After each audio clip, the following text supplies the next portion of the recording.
Hi, everybody. Welcome back to class. We are going to dive in today. So, last time we were talking about what is developmental delay.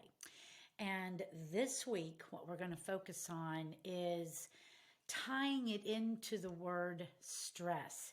And stress is a word that I think we use it so freely and we don't really understand its implications, and they are real. In fact, stress has a lot to do with how this unique program that I developed here at Connect My Brain originated, really diving into the components of stress. And then I've mentioned a little bit about primitive reflexes, and I want to definitely do a podcast on primitive reflexes. It'll definitely be probably another season because there's so many and there's so many details to them. But the one reflex I've mentioned many times is called the Moro reflex. And you might know that reflex as it's called the startle reflex. But in pediatrics, when we're babies in the womb and then coming into the world and then the first 4 months of life, it is known as the Moro reflex. So I'm going to really unpack that reflex today. We talked a little bit about it last time, but it is the component that is behind a lot of the stress and anxiety that we are actually seeing with children. I've also mentioned before that we had this wave of autism in the 80s that began this cascade of children not getting wired up right. And even statistically, before the pandemic, we had children, 1 in 5, that were struggling in school. And I've been working with kids now for 26 years, and you have definitely seen increases of, we'll put it under the word behavior. I don't like using that word because it is not just a behavior. It is literally things going on inside of these little people, and they have no point of reference of why or how to control it. And when we just use words like, I need you to calm down, I need you to focus, I need you to do this, well, it probably mimics Charlie Brown's teacher because they don't get it. And if they're already developmentally delayed, meaning something has gone on with that wiring, well, that's playing the whole foundation as to why it's coming out in a behavior. And again, I'm using that word very loosely because it's not an intentional behavior. It's part of this reflexive system.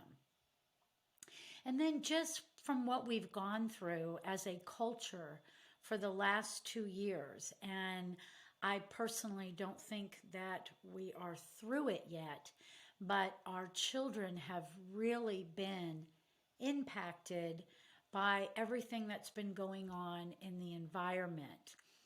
When you keep a mask on your face, regardless of how you feel about those, you're not getting the proper oxygen. And within 20 seconds, that brain is in a fight or flight response. So this is what I want to focus on today.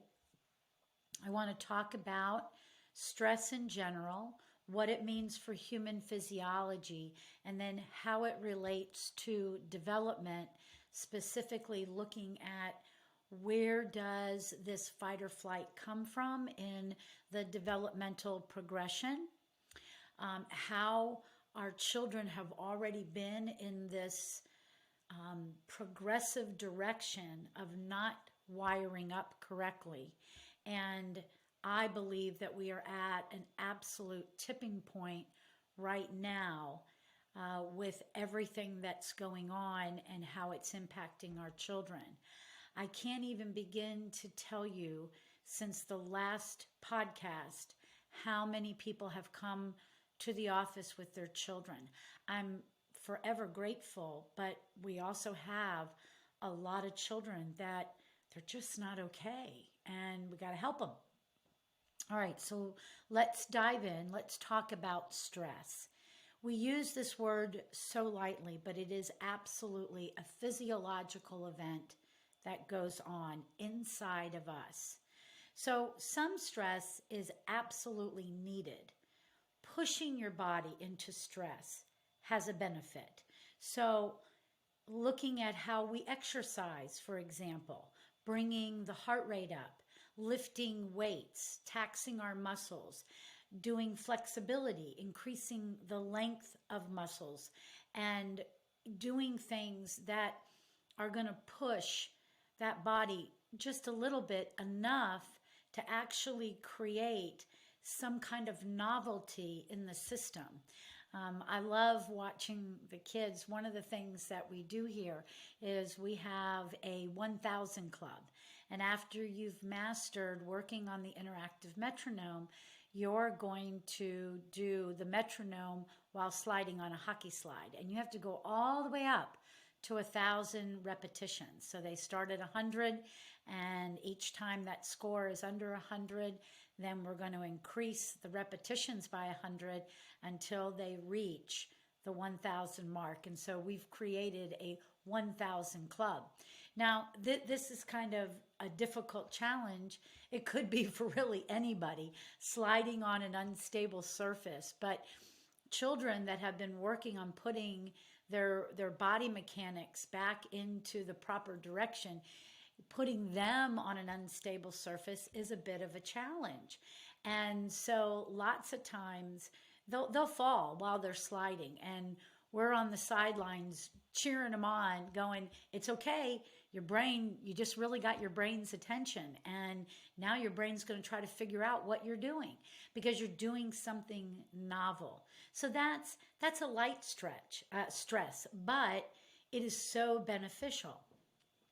But we really are not meant to be in stress all the time.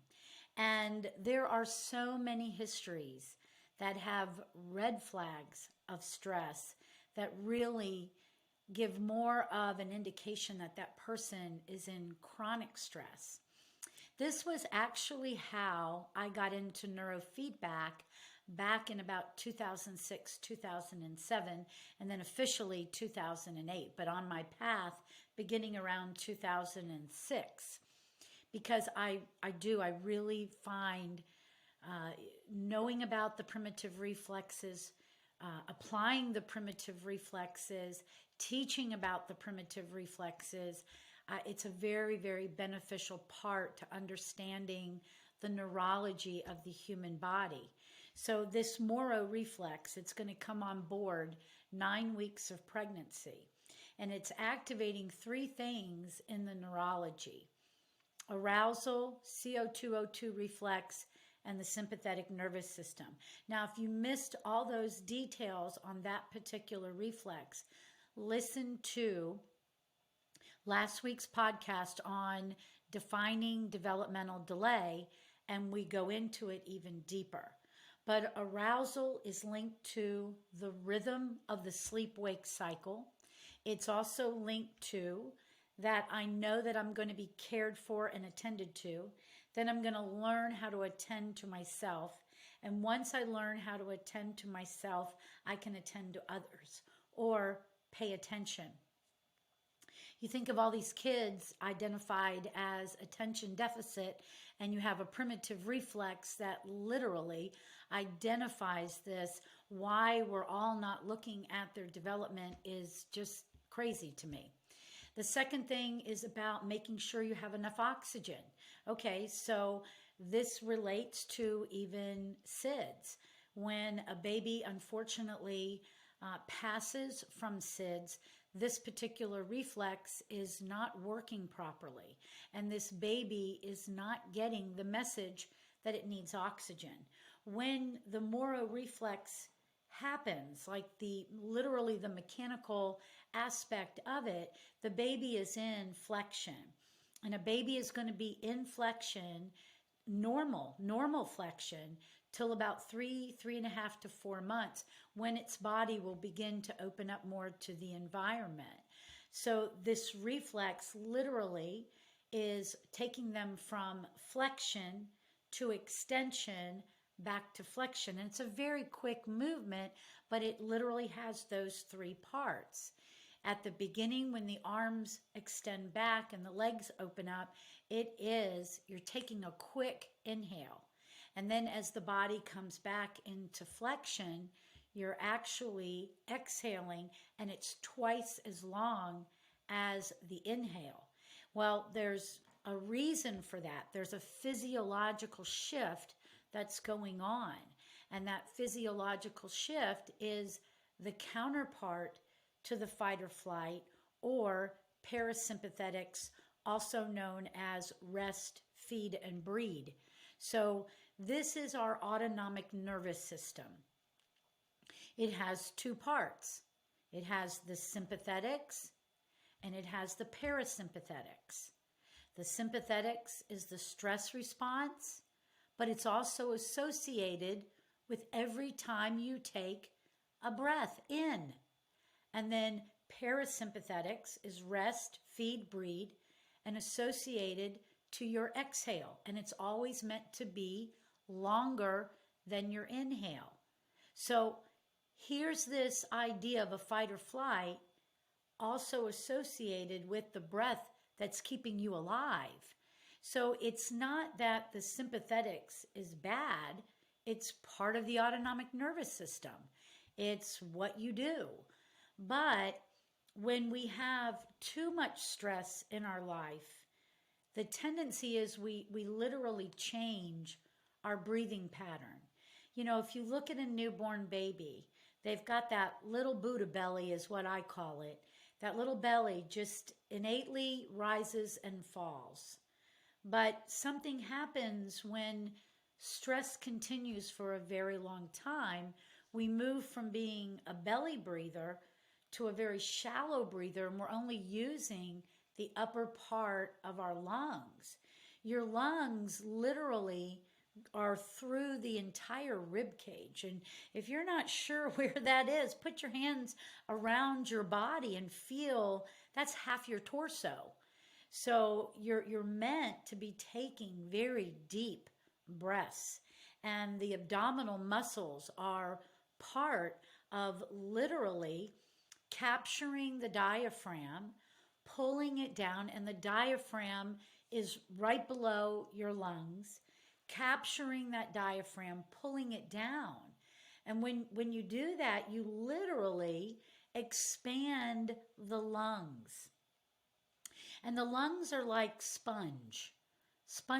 So when you pull it apart, look in your mind's eye and see little holes just like you would see in a sponge. And when you're taking that big deep breath, you're literally filling all of those little pockets with oxygen molecules.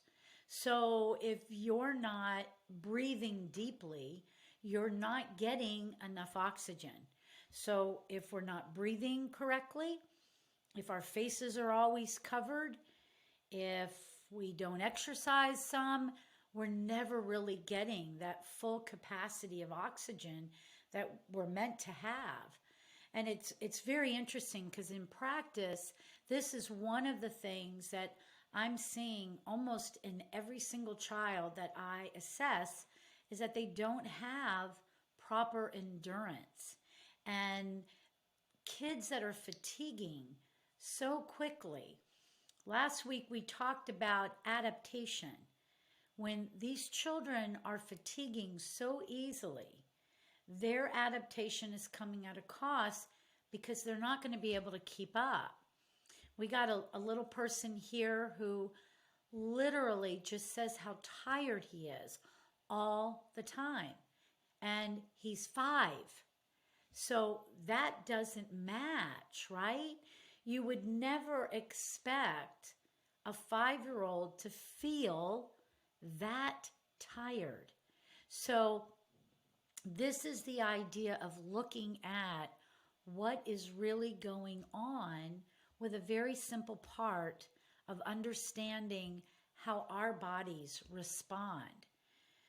So when you have a stress response, for whatever reason, whether it be a really healthy one or even a chronic one, there's an event. And that event is a shift in blood flow. So you're going to take the blood that's organically going to the front of the brain and you're going to shift it back here to the back of the brain, to the cerebellum. You're going to shift it to the arms and legs. You're going to shift it away from the gut and all the organs there. And it's a reaction in preparation for you to fight or run. That is the message that's going back up in the brain. Okay, so now let's connect some dots with some of this. So if I'm diverting blood flow to my gut, what do you think the state of health is for that gut? Now, if it's a normal event, like we're exercising, okay, we're going to have a faster recovery, right? Okay. But if it's a chronic situation, and what the word chronic is indicating is now there's a pattern. And the pattern is that your brain thinks that this fight or flight pattern is really who you are, not the fast recovery from a physiological event that you could handle and get out of very quickly. Okay? So they're very, very different. Over time, this can lead to gut dysbiosis, meaning that there is an imbalance in the bacteria inside of the gut. And we have a lot of bacteria, good bacteria, and we're meant to. And it means I'm also not going to be able to absorb vitamins and minerals from my food. It also means that I'm creating a more acidic environment and I'm going to have more reactions to foods, not only foods that I really wouldn't recommend that you eat, to foods that are typically good for you, like blueberries and green beans. But if we're changing that gut, it's literally going to have a response and we're going to have some sick bellies.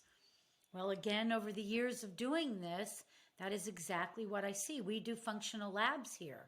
We look at the micronutrients. We look where your vitamins and minerals are. We look at a stool test to see how are you eliminating, what is it that's creating that environment inside of your belly right now. And we look at food sensitivity. And all of those things are giving us a picture of what's going on in that belly. And I got to tell you, if there's ever going to be a component, especially we do a 3-tier component mechanical chemical brain, if there's ever part of that tier that is literally the key that opens the door to health, it is the chemistry. It is healing the gut. If we don't heal that gut, we can be really fabulous at all the things that we do, but it isn't going to stick because you don't have the raw material to run all these different pathways in your body.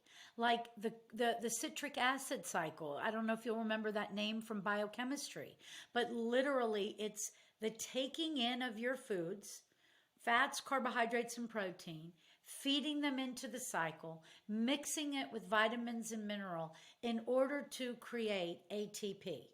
And ATP is energy. Not only energy to run your body, but it's also energy to have energy. So that part is incredibly important. Now, let's also understand not only is there a shift in blood flow, but there's a shift in the breath, as we've said, where literally we're going to become very shallow breathers. We're not going to get the amount of oxygen that we need. So I want to also tie that back. This is the beginning of heart rate variability. Now, if you've never heard that term, the heart rate variability is your heart rate and your breath, the balance between the two, and what is the variance between those two that shows what is your stability factor. Let's call it that. So, for example, if I take a breath in and I get 8 heartbeats, I take another breath in and I get 12 heartbeats, and I take another breath in and I get 16 heartbeats. So there's a lot of variance between each cycle of breath. That means that if something comes at me and my heart rate goes up to 8 in this one breath, then I can handle it. If my heart rate goes up to 12, I can handle it. If my heart rate goes up to 16, I can handle it. But if that heart rate variability is more like a metronome, and let's say it's 555, then that means you have a cutoff level. Something is going to come to this level and that's it. So over time, what do we see? We see that the stress has accumulated, it has become chronic, and the impact is now it is impacting every element of your life. Now, a lot of us can really tie that into our adult lives very easy. But what is it for children? Well, again, it's back to that word adaptation, and it's going to come at a cost. So first of all, having this chronic stress pattern, diminished blood flow. Let's just talk first about blood flow. I'm already seeing kids with super cold hands and feet. Now that happens a lot with adults, but it's also happening to the children. And what that means is that it's been going on for so long that it's literally choking off the very small blood vessels at the most distal ends of the hands and feet. And they're not getting great circulation. And that's what makes your hands overly cold or your feet overly cold, because you're not getting good blood flow all the way down to the most distal ends of your fingertips or of your toes. Now, we also measure this. So this is not just a feeling. One of the very first things that we do when people start with us is a stress response test. This is actually how I got involved in neurofeedback, because it was a way to quantify the Moro reflex. I would show parents all the time what that reflex looked like, and I would say, see how that child just kind of startles, and the parent would look at it and go, I don't know. So this was a measurable way. So literally with a stress response test, you are going to have lead placements on the brain. You're going to be measuring heart rate, temperature, skin conduction, muscle tone, and respiration in response to 4 stressors. And this is a way for us to quantify that this is happening, not just me going up and holding somebody's hands. This is such an important element for all of us, but especially for our kids, to know if a person is in a chronic stress pattern. Because one of the very first things that we have to do is we have to help you break that pattern so that we can begin to move you forward. So blood flow is one thing. That's also affecting the temperature of the body. And sometimes when we look at these reports, we see that skin conduction, which is the moisture of the skin for sweat, temperature for that blood flow. But we look at these and they're not even registering within the barbell of what would be expected. Well, that's telling you that the system is in so much stress, the brain is already picking up that there is stress on the heart, and it's impacting how the others get to be online. So the brain is saying, I have to take care of the heart first. So, moisture, you're going offline, or temperature, you're going offline, or both. And that's going to impact human physiology. Now, I think people really do get this stuff when it comes to adults, but I don't know that we're really connecting what it is for a child. Anything that goes on during childhood, anything. So it could be any of this stuff that I'm talking about right now. It can also be medications that children are put on at very early ages. There are still big windows of development going on. And so many of these things have not been studied under children or in children under the age of 18. So what does that mean for 5-year-olds, 7-year-olds, 9-year-olds? We're trying. We're trying things in order to see how they do. Well, to me, when we've got a fabulous way of assessing the pediatric population by looking at their development and looking to see, have they met their milestone acquisitions as originally set out? They are engaged in life. They have a balance of life. They are not addicted to devices. They have a great diet. All of these very positive things that create balance into a person's physiology. We must understand that whatever the environment is, it is playing a feedback on that person, on that child, on that classroom, on the adult, whatever the case may be.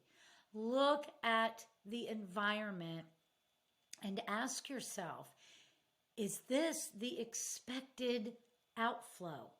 These children are not meant to be in chronic stress. Remember what I said about the brain? That the blood flow is going away from the front of the brain?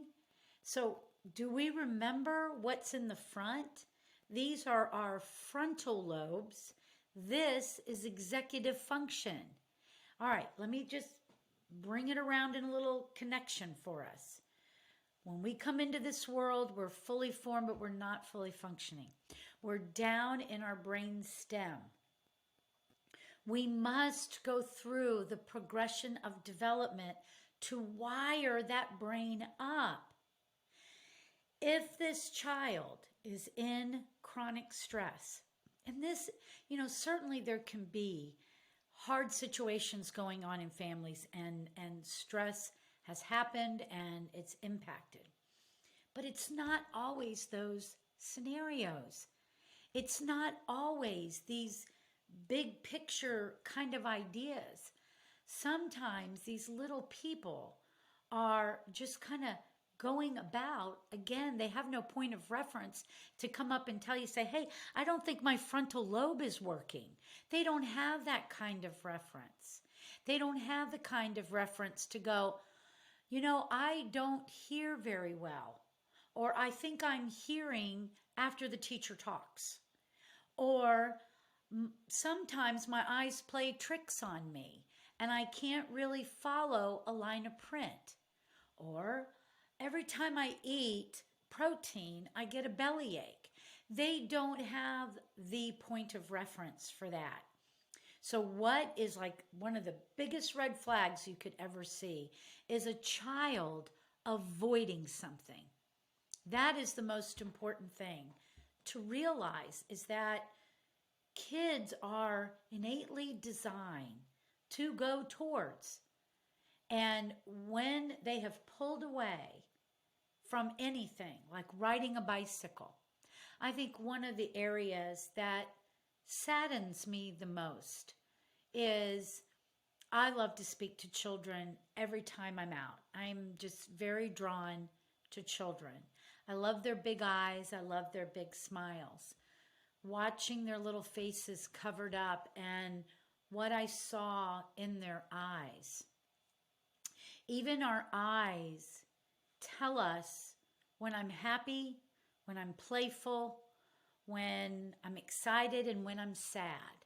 I even noticed over the last couple of years how it's like the light is dimmer and the eyes are slightly closed and there's more of a downward gaze. And the other thing that I see is even a child that doesn't have a mask on is they pull away so quickly. And I know we have to be careful. Please don't misunderstand me. But it's also important to have that balance and to encourage our child to smile. You're going to be with your child, you're going to keep your child safe, but this is part of communication. It's part of the mirror neurons.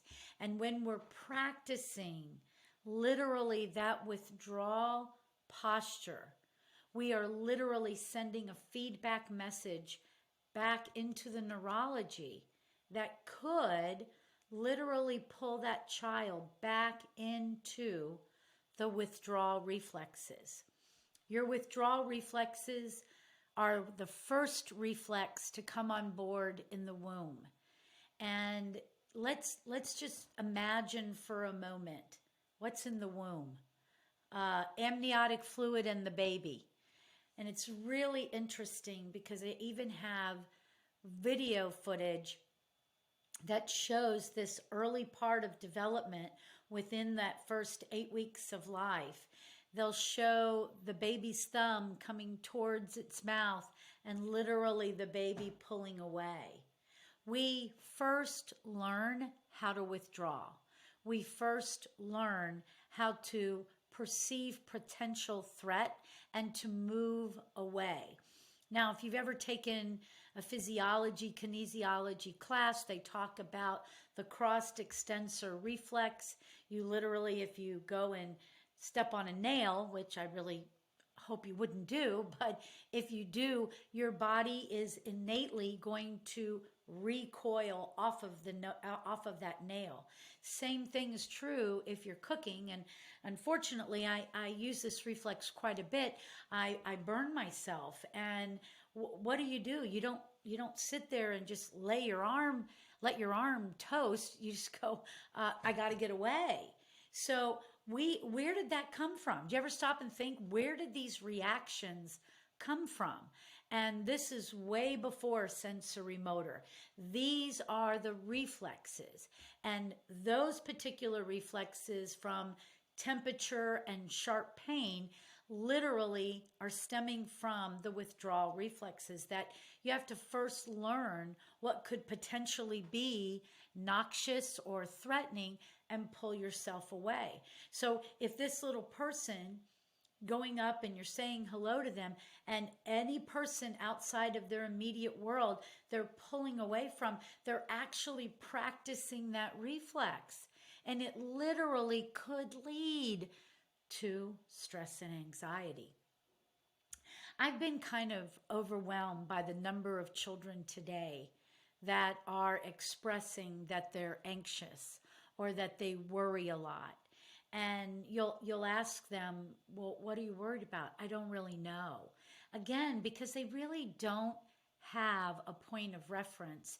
They just know that they feel something inside. And our bodies are antennas, and they are giving feedback.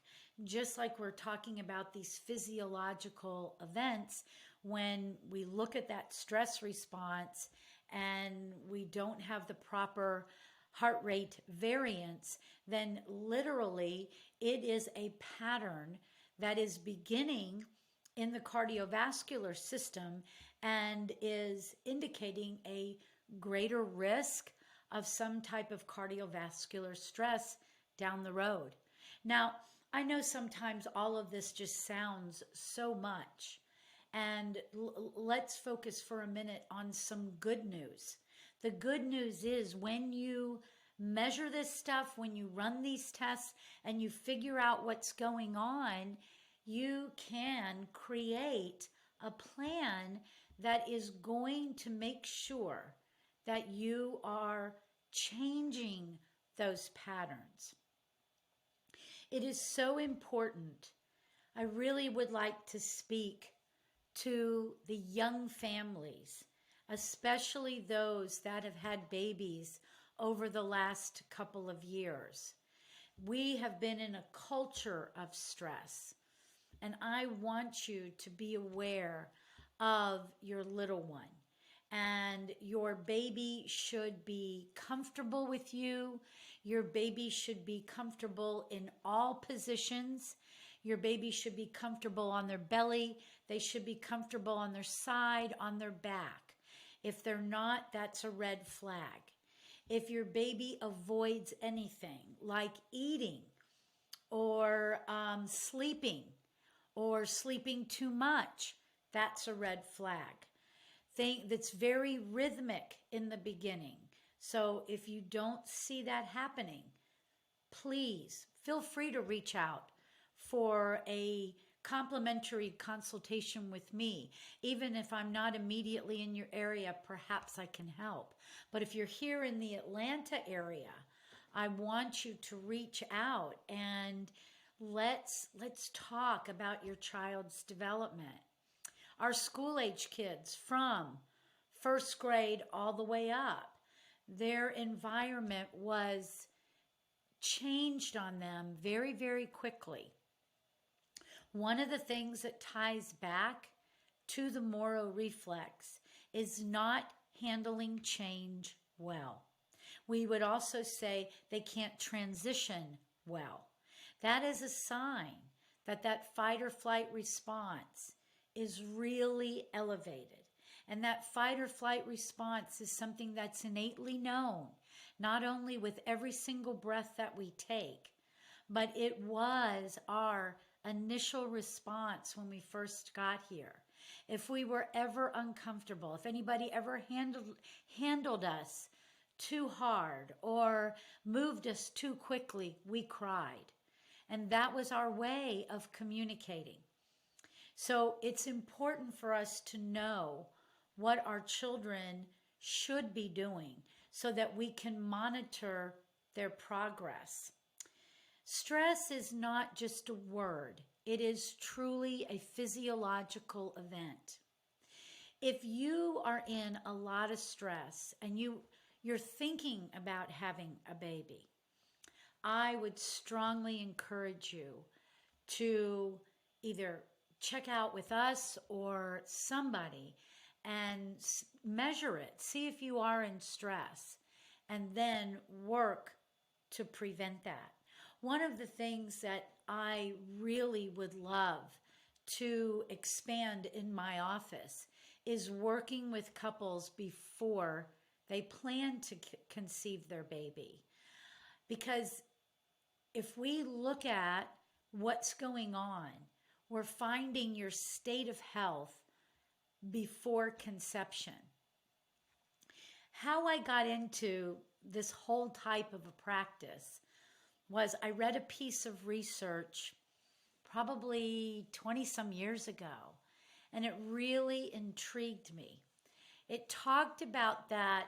So this is going to be 20 some years ago, right?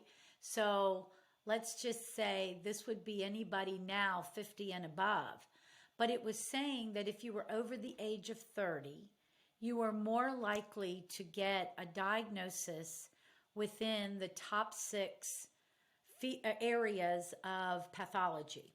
And that is diabetes, which diabetes today is off the chart, autoimmune, off the chart, endocrine, off the chart, obesity, off the chart, depression, off the chart, and cancer, off the chart. Okay, so those are the top 6. Now, those individuals that this was measured on, they would be, let's go back now into their 30s. That would have been their childbearing years. They said that if you were under the age of 30, you were more likely not to get wired up correctly, meaning that the impact of health from the adults in their childbearing years possibly could have an impact on how their child actually developed.